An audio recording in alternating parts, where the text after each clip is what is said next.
The first thing I felt was fabric that was too clean to be mine, and a cold weight on my left hand that did not belong there. My throat tasted like last night's cheap champagne, but the room around me looked like money that never had to apologize. All tall windows and soft gray walls, and a ceiling so high it made me feel like I had shrunk overnight. When I lifted my hand, the diamond caught the morning light and threw it straight into my eyes, and my stomach dropped as if I had missed a step on a staircase. I sat up too fast, the silk sheets sliding off my shoulders, and my pulse started doing that panicky counting thing, like it was trying to calculate how many ways my life could be ruined before breakfast. I wore a black slip dress that I did not remember putting on, and my heels were nowhere, and the room smelled faintly like cedar and expensive cologne.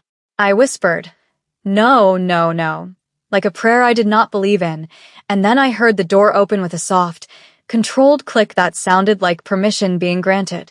He walked in like he owned every breath in the air, a tall, broad-shouldered Korean man with short, sleek black hair, a white collared shirt unbuttoned at the top, and a calm face that did not look surprised to find me awake. His eyes flicked to my hand, then back to my face, as if he had already memorized the ring, and was now checking the damage on me. "You're awake," he said, voice low and steady, like a judge stating a fact. I grabbed the sheet to my chest even though it did nothing to protect my dignity, and I pushed myself back against the headboard. "Where am I?" I demanded, and my voice shook in a way that made me hate myself. He did not rush, did not flinch, did not soften, just crossed the room and stopped at a polite distance that somehow still felt like control. "You're my home," he said. In Soul Hills, I stared at him, then at the ring again, then back at him, trying to stitch time together with trembling fingers. "That's not possible," I said. "I don't know you." His mouth barely moved. Not quite a smile. Not quite pity. "You do," he replied. "You just don't remember the parts that would make this easier." My heart hammered louder. "Who are you?" I asked, and I hated that my eyes kept dropping to his throat, to that open collar, to the quiet confidence that made him look dangerous in a clean, civilized way. He answered like he had rehearsed for this moment. "Kong Jun Seo," he said. "And you and I got married last night in Vegas." I laughed once, sharp and ugly, because it was either that or scream. "No," I said. "That is not funny." He stepped closer and placed a small black velvet box on the bedside table, then a folded document beside it, then his phone, screen facing up, like evidence in a case. "It wasn't a joke," he said, and his tone made it sound like the world did not care whether I believed him. "Look," I forced my eyes onto the document, saw my name printed in bold, saw his beside it, saw a date that matched the emptiness in my head, and my lungs forgot how to work. "This is fake," I whispered, and he finally looked irritated, like my denial was an inconvenience, not a heartbreak. "It's filed," he said. "It's legal," then he added, quieter, almost like it was meant for only me. "And you put that ring on yourself." My fingers curled around the sheet as if it could anchor me, but the floor still felt like it was tilting, and he leaned down just enough for me to smell him and realize this was not a dream I could wake up from. "You have 10 minutes, he said. "After that, the first call comes in, and your name becomes a headline." I stumbled into the bathroom and braced both hands on a marble sink that looked like it had never seen panic before. The mirror showed a beautiful 27-year-old African woman with long black hair tangled at the ends and mascara smudged under eyes that looked too wide, too awake, too hunted, and for a second I did not recognize myself because fear had rearranged my face. I ran cold water over my wrists, trying to shock memory into place, but all I got were fragments like broken glass, neon lights, a hotel corridor, the taste of salt on my lips, my own laughter sounding reckless, and a man's hand at my lower back guiding me through a crowd as if he was protecting me from being swallowed. I tried to focus on something solid, so I stared at the ring again, at the way it sat perfectly as if it had been chosen with my finger in mind, and that made my stomach twist in a new way, because someone had paid attention to me in a way that felt both flattering and terrifying. When I walked back out, he was sitting in an armchair by the window like he belonged in it, jacket nowhere, sleeves rolled, calm as a person who had already won. "Tell me what happened," I said, and my voice sounded steadier than I felt. "Tell me why I can't remember." He watched me like he was measuring how much truth I could handle without breaking. "You drank," he said. "You were exhausted."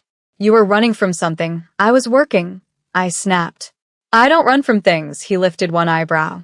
You ran to Vegas, he said, and the way he said it made it sound like he had followed me there on purpose. I pointed at the papers. You arranged this, I accused. You trapped me. He stood up slowly, and the movement alone made the room feel smaller. I didn't need to trap you, he said. You walked into a situation you didn't understand, and someone tried to use you. I used a faster solution. My throat tightened. What situation? I asked. He took his phone and slid it across the table to me. On the screen was a short video clip that made my skin go cold. Me in a bright hotel lobby, hair down, smiling too wide, holding my hand up as a man slipped the ring on, and behind us, just out of focus, two men in suits watching like they were counting something. That's me, I whispered, and the proof made my denial feel childish. Why would I do that? I asked, and the question came out smaller, more vulnerable. Because you thought you were saving yourself, he said, and he looked away for the first time, like remembering annoyed him. Because you believed the words I said to you. I swallowed hard. What words? I pressed. He met my eyes again, and his voice turned even lower. You said you needed someone powerful, he told me. You said you needed a wall between you and the people coming for you. I shook my head. People aren't coming for me, I said, but it sounded like pleading now. He stepped closer and pointed at the document like it was a weapon. They will, he said. Because you saw something you shouldn't have seen, and because your face was on a camera where it shouldn't have been. I tried to breathe through the panic, and I forced myself to ask the question that tasted like humiliation. So what now? I said. He answered without drama. Now you play the role you agreed to, he said. You stay married to me for 90 days, and if I don't, I demanded, because I needed one thing to be mine. His eyes hardened. Then you walk out alone, he said. And I stop blocking the people who want to collect you like a debt. He did not give me a romantic speech, did not promise me safety like a hero in a movie, just walked me into a study that looked like it had been built for decisions that ruined lives. The desk was dark wood, the chairs were leather, and there was a single framed photo on a shelf that showed him younger, standing beside an older man with the same sharp eyes, and the resemblance made my chest tighten because it looked like inheritance and expectation, not love. A woman in a gray suit was already waiting, tablet in hand, hair pulled back so tight it looked painful, and she didn't smile at me like a person meeting a bride.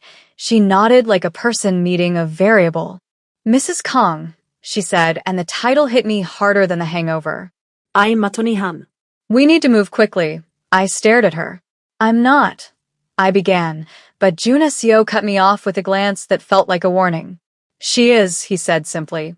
I felt my cheeks burn, anger and shame mixing until I could not tell which one was driving my voice. This is insane, I said. I didn't consent to anything I don't remember. Attorney Han slid a paper toward me. Neat lines of text, signatures, stamps, all the ugly mechanics of reality. You did consent, she said. There is video proof of you signing, there are witnesses, and there is a recorded statement you gave. Recorded statement. I repeated, horrified. Juna So leaned down and pressed a button on his phone, and my own voice filled the room, slightly slurred but clear enough to destroy me. I understand what I'm doing, the recording said, and hearing myself sound confident while my brain felt empty made my skin crawl. I'm choosing this because I want protection. I shut my eyes. Stop, I whispered. He stopped it immediately, which was the first small mercy he had offered, and it made my stomach twist again because my body reacted to kindness even when my mind screamed about danger. What are the rules? I forced out because if I was trapped, I needed to know the shape of the cage. Attorney Han's tone was crisp. 90 days minimum, she said. Public appearance requirements. Confidentiality. No contact with certain individuals. A behavior clause, I blinked. A behavior clause. I repeated. Juna Seo's jaw tightened. It's for your safety, he said. It keeps you predictable. Predictable for who? I snapped.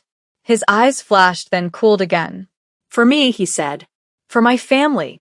For my enemies. My throat tightened at the word enemies, because it made his world sound real and violent in a way my old life never had to be.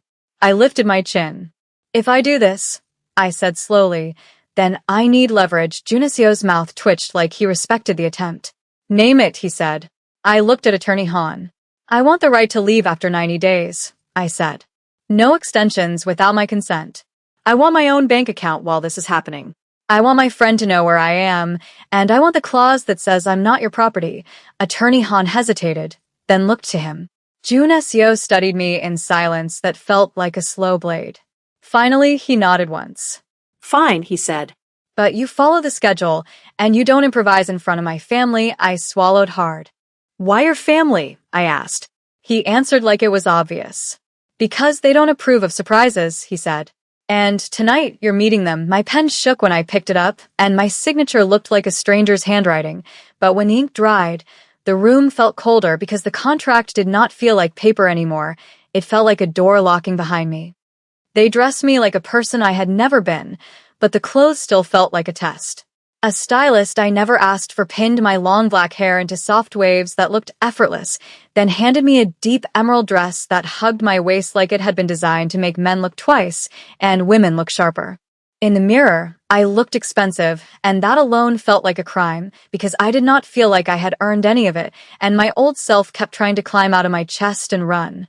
Jun Seo waited downstairs, already in a black suit, white shirt crisp, no tie, the kind of controlled elegance that made him look like the danger was dressed in good manners.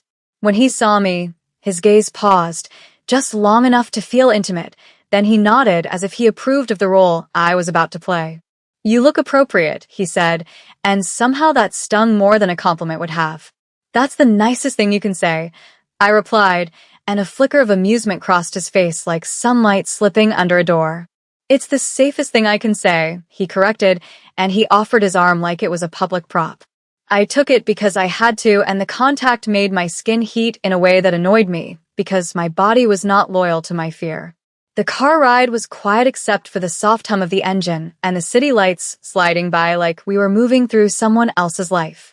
I tried to keep my breathing even, but every time I pictured his family, my stomach knotted. What do I call you in front of them? I asked. He looked out the window. Jun Seo, he said. Not Mr. Kong. Not sir, I blinked.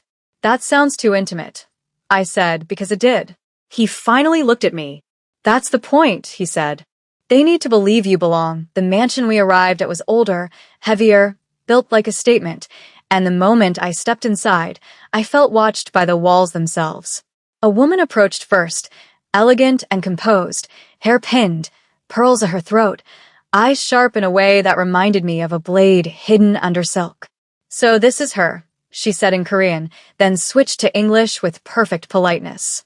Welcome. Jun Seo's grip tightened on my hand. Mother, he said, and I felt the word land like a weight. The older man beside her did not move toward me, just studied me with the quiet authority of someone used to being obeyed. You married without permission, he said to Jun Seo, then looked at me. Why, I swallowed, forcing my voice not to shake. Because we chose it, I said, and the lie tasted metallic. The mother's gaze dropped to my ring, then to my face, like she was measuring whether I was real enough to be dangerous. What do you do? She asked.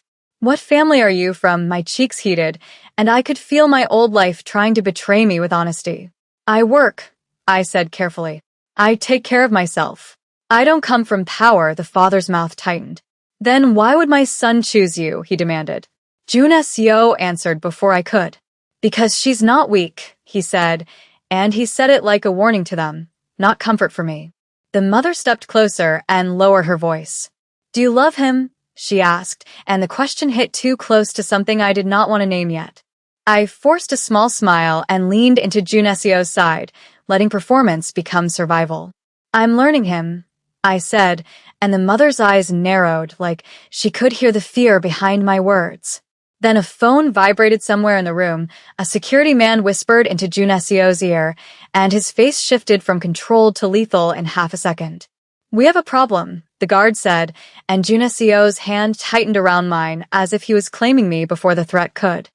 The problem did not look like a gun at first, it looked like a smile. Later, I would understand that in his world, the soft threats arrived wearing manners, because violence was always the second step, not the first. Jun Seo pulled me down a corridor lined with art that looked priceless, and I had the sick thought that even the paintings were trapped here, hung up to be admired by people who could afford cages. He pressed me into a small sitting room and shut the door, and the sound of it closing made my chest clench. "Stay here," he said. "Do not open the door for anyone. What is happening?" I demanded, and my voice cracked despite my effort. He studied my face like he was deciding how much honesty I had earned. "Someone saw you in Vegas," he said. "Someone who shouldn't have." My skin went cold. "Who?" I asked. He exhaled slowly, then said a name like it was poison. "Min Jae," he said.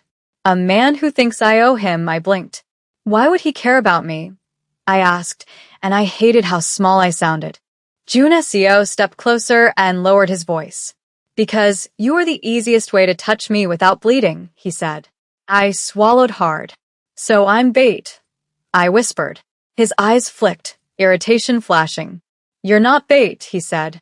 "You're leverage they can't be allowed to hold." The phrasing did not comfort me, but something in his voice did, because it carried a protective certainty that felt like a wall rising between me and the dark. I heard footsteps outside, muted voices, the faint metallic sound of a weapon being checked, and my knees threatened to give out. "I need my friend," I said suddenly, because my mind grabbed for my reality anchor like a lifeline. "I need to call her later," he said. "Not now. Her name is Tessa," I snapped. "And she will call the police if I vanish." His eyes held mine, and for a moment he looked almost human, almost tired. "The police won't help you here," he said. "They will ask who you are, and someone will answer for you." The idea made my throat tighten. "I want to leave," I said, and the words came out raw, because the romance I could feel starting in my chest suddenly felt like a trap with velvet lining.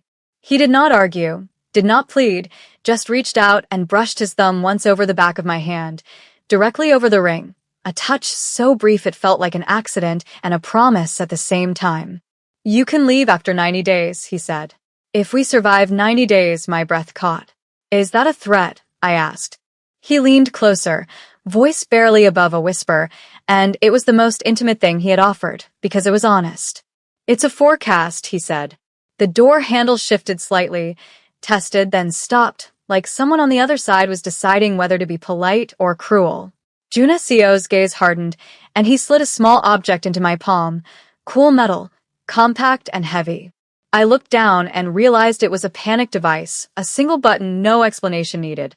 "If you press it," he said, "everything changes." My fingers curled around it, my pulse roaring in my ears, and outside the door.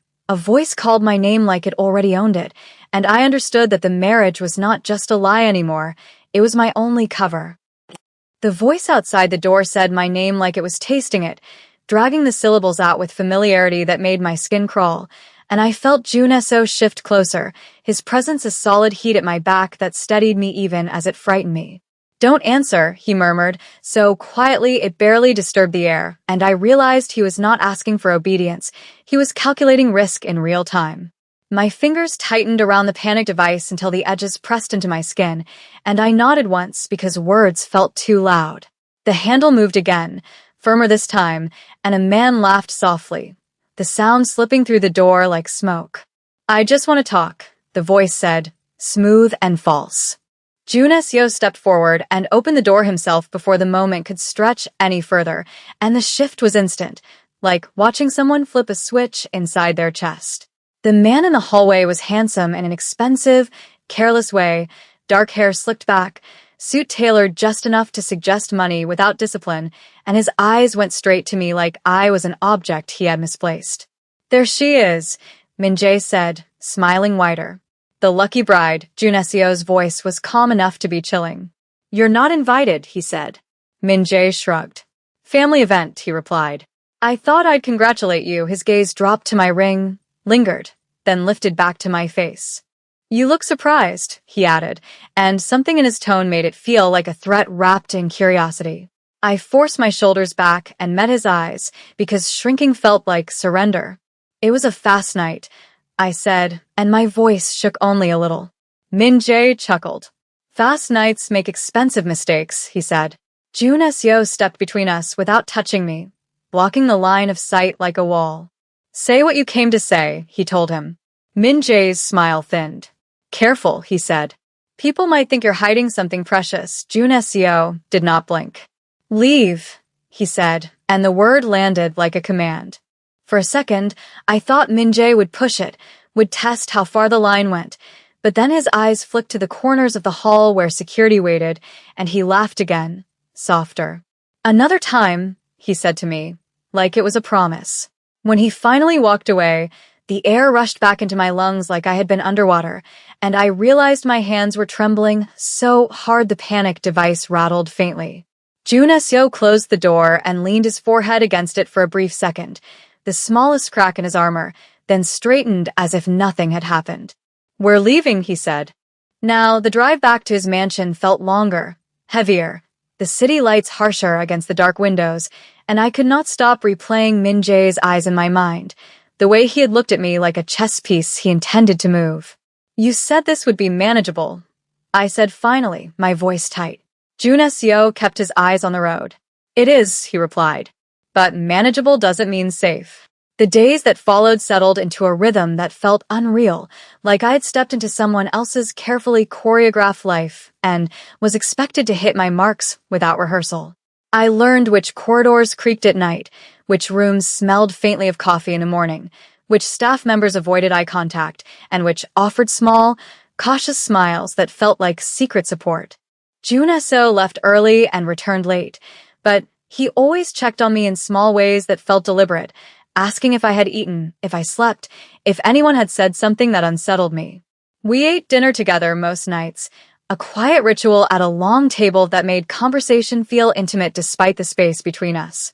"You don't have to pretend here," he said one evening, noticing the stiffness in my shoulders. "Pretending is exhausting," I replied, and the honesty surprised us both. He watched me for a moment, then nodded. "That's why routines matter," he said. "They reduce variables," I snorted softly. "You reduce relationships to logistics," I said. His mouth twitched. "Feelings complicate decisions," he replied. "And yet here we are," I said, gesturing between us, and something warm flickered in his eyes before he shut it down.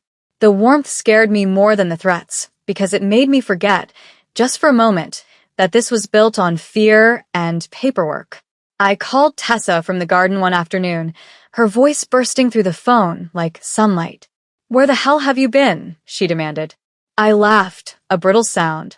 "I got married," I said, and there was a long silence before she swore loudly. "That's not funny," she said. "It wasn't meant to be," I replied, and I did not tell her everything, just enough to keep her from driving across the country to rescue me. The first time Jun Seo touched me without an agenda, it startled both of us. We were sitting on the couch, watching something neither of us was paying attention to, when my phone buzzed with a message that made my face drain of color. He noticed instantly. "What is it?" he asked. I handed him the phone, my fingers brushing his by accident, and electricity skittered up my arm in a way that made me inhale sharply. He read the message, jaw tightening. "They found your apartment," he said. Fear flooded me, cold and fast. "They took pictures," I whispered. He exhaled slowly. "You're not going back there," he said. "I need my clothes," I protested weakly. He looked at me, really looked, and then reached out and tucked a loose strand of hair behind my ear, his touch careful, almost reverent. "You have everything you need here," he said, and for a second, I wanted to believe him. The night the illusion shattered came without warning, arriving on the sound of glass breaking and shouting that cut through sleep like a blade. I bolted upright, heart slamming, and before I could even process what was happening, Jun Seo was there, hauling me out of bed, his grip firm but not painful. "Shoes," he said. Now the hallway lights were already on, security shouting orders, and the smell of smoke drifted in from somewhere below. "What's happening?" I demanded, panic clawing at my throat. "A message," he said grimly. A gunshot cracked through the air, closer than I expected, and instinct took over, my fingers slamming down on the panic device before I could think. Everything exploded into motion, alarms blaring, boots pounding, voices overlapping in a chaos that made my ears ring. Jun Seo pushed me behind him as they moved, his body a shield, and for the first time, I saw the violence of his world up close, not as a concept, but as heat and noise and fear. We were rushed through a service exit and into a car that peeled away before the gate was fully open, tires screaming in protest. My chest burned, breaths coming too fast, too shallow, and Juneso reached over and pressed his hand against my sternum, grounding, commanding. "Breathe," he said. With me, I forced myself to match his pace, and slowly, the world stopped spinning. Sirens wailed in the distance, growing closer, then fading as the car took sharp turns. "They won't stop," I said, tears streaking down my face now that the adrenaline was crashing. He looked at me, eyes dark and focused. "They will," he said. "I'll make sure of it." We spent the rest of the night in a safe house that smelled like dust and old paper, sitting on opposite ends of a couch while the sun crept up through narrow windows. My hands shook uncontrollably, and he draped a blanket over my shoulders without comment, the gesture quiet and intimate. "You didn't sign up for this," I said hoarsely. He met my gaze, something raw flickering there. "I didn't expect to care," he admitted, and the words hung between us like a confession neither of us was ready to unpack. The authorities came in the morning, not with sirens and shouting, but with questions that felt sharper, more invasive, because they were wrapped in polite smiles. A man in a dark suit introduced himself and sat across from me at a small table, hands folded, eyes assessing. "We understand you were present during an incident last night," he said. "Can you tell me what you saw?" Junecio stood behind me, a silent presence I could feel like gravity, and I realized how exposed I was without his name, his power, his ring on my finger. "I was asleep," I said carefully. "I heard noises." "I was moved for my safety," the man nodded, scribbling notes. "You're married to Mr. Kong," he said. "Recently, it was not a question." "Yes," I replied. "Congratulations," he said blandly. "Marriages like yours attract attention. Is that a warning?" I asked, surprising myself. His lips twitched. "It's an observation," he said. When they finally left, my legs gave out, and I sank into a chair, exhaustion washing over me in waves. "I can't do this," I said, voice breaking. "I want out." Junecio crouched in front of me, his eyes level with mine, and the vulnerability there made my chest ache. "If you leave now," he said gently, "they will see it as weakness." "I don't care," I said. He shook his head. "You will," he replied.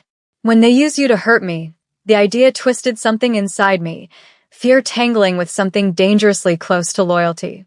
"I don't want to be your weakness," I whispered. He reached up and cupped my face, his thumb brushing away a tear, and the tenderness in the gesture felt like a betrayal of all his earlier distance. "You're not," he said. "You're my reason to end this." I laughed weakly. "That sounds like a terrible romantic line," I said. He huffed a quiet breath.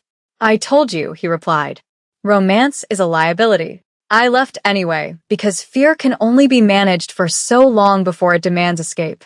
Tessa picked me up from a discreet location, her hug fierce and grounding, and as we drove away, the city skyline shrinking behind us, my chest felt hollow instead of relieved. "You're safe now," she said, squeezing my hand. "You look like hell," I replied, and we both laughed through tears. The days that followed were strange and quiet, my old apartment scrubbed of anything that could be used against me, my phone blessedly silent, but sleep refused to come easily. Every time I closed my eyes, I saw Junecio's face in the dark, heard the gunshot echo, felt the weight of the ring even when it was no longer there. When the call came, it came at dawn, the phone vibrating on the nightstand like a living thing. "He's been shot," Attorney Han said without preamble. "He asked for you." My heart dropped, then surged, panic and clarity colliding in a way that left no room for doubt. "Where?" I demanded, already moving. The hospital smelled like antiseptic and fear, and when I saw him lying there, pale against white sheets, a bandage stark against his skin, something inside me broke open. I took his hand without thinking, pressing my forehead to it, tears spilling freely. "You idiot," I whispered. His eyes fluttered open, unfocused, then found me, and a faint smile curved his lips. "You came back," he murmured. "I never said I wouldn't," I said, voice shaking. He squeezed my fingers weakly. "I need to change the terms," he said. "No more contracts," I replied fiercely. "No more cages," he nodded slowly. "Stay," he said. "Not because you're forced," I swallowed hard. the decision settling into place with a calm that surprised me. "I'm staying," I said. "But we do this differently." His eyes softened, relief and something like hope flickering there, and as the machines beeped steadily around us, I realized the danger had not ended, but neither had my choice, and this time, it was mine to make.